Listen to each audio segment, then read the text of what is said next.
चालू होती आणि अनेक दिवसापासून चालू आहे.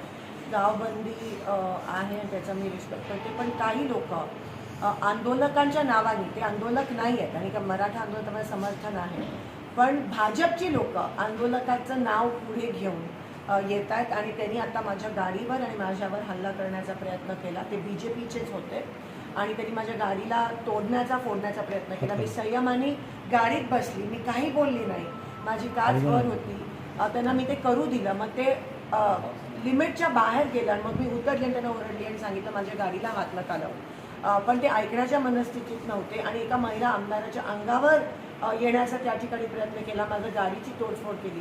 ते आंदोलक नव्हते, पण आंदोलनाचं नाव पुढे घेऊन भाजपची लोक असं करतात, ह्याचा आपण निषेध करूया.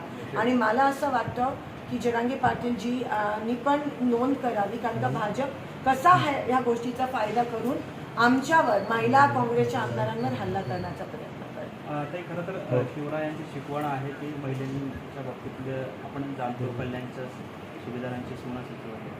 काय आव्हान असेल मराठा समाजाला या माध्यमात? पण हे नव्हतेच, आंदोलक नव्हते, भाजपचे होते, पण त्यांनी नाव त्यांचं वापरत होते आणि कुठेतरी आपलं जे आंदोलन चाललंय, संघर्ष चाललाय, जो व्यवस्थित चाललाय जरांगे पाटलांच्या नेतृत्वामध्ये, त्यांना हे गालबोट लावायचा BJP प्रयत्न करत आहे आणि त्या गोष्टीचा मी निषेध करते.